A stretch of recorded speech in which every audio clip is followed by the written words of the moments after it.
Welcome to Harsha's learning. இந்த வீடியோவில் நாம் 8th ஸ்டாண்டர்ட் தமிழ் இயல் 1ல் இருக்க தமிழ் மொழி வாழ்த்தோட book back question and answers தான் பார்க்க போகிறோம்.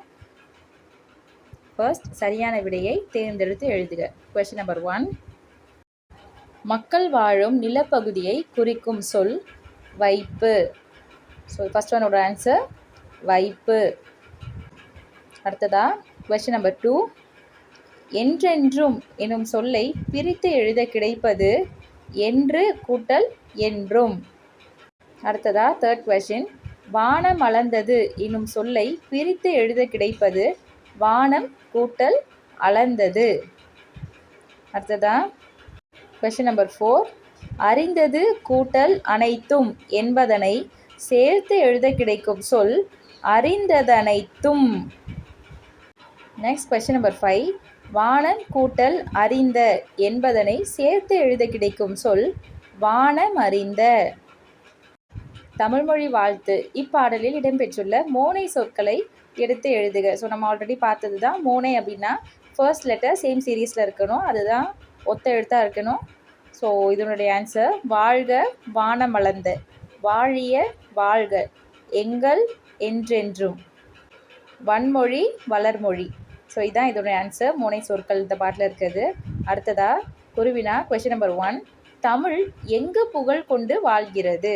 ஸோ இதோட ஆன்சர் 7 கடல்களால் சூழப்பட்ட நிலப்பகுதி முழுவதும் தன் இலக்கிய மனத்தை பரவ செய்து புகழ் கொண்டு வாழ்கிறது.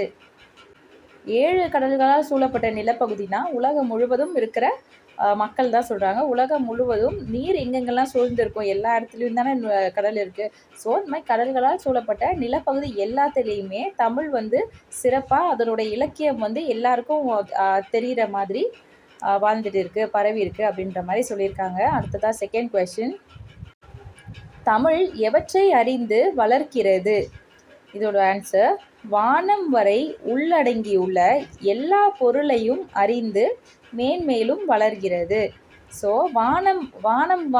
வானத்துக்கு கீழே எதெல்லாம் உட்பட்டு இருக்கோ, வானத்துக்கு கீழே எதெல்லாம் உட்பட்டு இருக்குது, இந்த உலகமே வானத்துக்கு கீழே தான் இருக்குது. ஸோ அப்படி உலகத்தில் எல்லா பொருட்களையும் அறிந்து, அதாவது கற்றுக்கிட்டு தெரிஞ்சுக்கிட்டு இன்னும் மேன்மேலே நம்ம தமிழ்மொழி வளர்ந்துட்டு வருது அப்படின்றது இதனுடைய ஆன்சர். அடுத்ததா சிறுவினா கொஷின் நம்பர் 1. தமிழ் மொழியை வாழ்த்தி பாரதியார் கூறும் கருத்துக்களை எழுதுக. ஸோ இதில் அந்த பாடலோட எக்ஸ்ப்ளனேஷன் இருக்கு இல்லையா, ஸோ அது அப்படியே இருக்கும். நீங்கள் எக்ஸ்ப்ளனேஷன் வீடியோ பார்த்துருந்தீங்கன்னா உங்களோட ஓன் வேர்ட்ஸில் நீங்கள் இது எழுதிருக்கலாம். சப்போஸ் எக்ஸ்ப்ளனேஷன் வீடியோ பார்க்கலன்னா நம்ம சேனலில் போஸ்ட் பண்ணியிருக்கோம், ஒன்ஸ் பாருங்கள். ஸோ இதனோட ஆன்சர் எல்லா காலத்திலும் நிலை பெற்று தமிழே வாழ்க, எல்லாவற்றையும் அறிந்துரைக்கும் தமிழே வாழ்க, 7 கடலால் சூழப்பட்ட நிலம் முழுவதும் புகழ் கொண்ட தமிழே வாழ்க, உலகம் உள்ள வரையிலும் தமிழே வாழ்க, எங்கும் உள்ள அறியாமை இருள் நீங்கட்டும், தமிழ் உயர்வுற்று உலகம் முழுவதும் சிறப்படைக, பொருந்தாத பழங்கருத்தால் உண்டாகும் துன்பங்கள் நீங்கி தமிழ்நாடு ஒளிரட்டும், என்றென்றும் தமிழே வாழ்க, வானம் வரையுள்ள எல்லா பொருட்களின் தன்மையை அறிந்து வளரும் தமிழே வாழ். அடுத்ததாக சிந்தனை வினா. பாரதியார் தமிழை வன்மொழி என்று அழைக்க காரணம் என்ன அப்படின்னு சொல்லி கேட்டிருக்காங்க. ஸோ இதோட ஆன்சர் நமது தாய்மொழி தமிழ், இதன் சிறப்புகள் பல. இம்மொழி வரலாற்று தொன்மை, பண்பாட்டு வளம், சொல்வளம், கருத்து வளம் ஆகியவற்றாய் ஓங்கி உயர்ந்துள்ளது.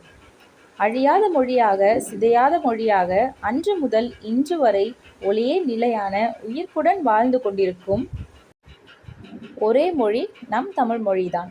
தமிழ் மொழி ஒன்றுதான் வாழ்வுக்கே இலக்கு. இத்தகைய வளமிக்க மொழியாக விளங்குவதனால்தான் பாரதியார் தமிழை வன்மொழி என்று அழைக்கிறார். ஸோ இதான் இதனுடைய ஆன்சர். இதோட புக் பேக் ஆன்சர் கம்ப்ளீட் ஆகுது. அடுத்ததாக என்ன வீடியோ வேணும் அப்படின்னு சொல்லி கமெண்ட் பண்ணுங்கள். இந்த வீடியோ பிடிச்சிருந்தா லைக் பண்ணுங்கள் அண்ட் உங்கள் ஃப்ரெண்ட்ஸ்க்கும் ஷேர் பண்ணி விடுங்க, யூஸ்ஃபுல்லாக இருக்கும். அண்ட் இதே மாதிரியான டெய்லி அப்டேட்ஸ்க்கு நம்ம சேனலை சப்ஸ்கிரைப் பண்ணி வச்சுக்கோங்க. தேங்க்ஸ் ஃபார் வாட்சிங் ஹர்ஷாஸ் லேர்னிங்.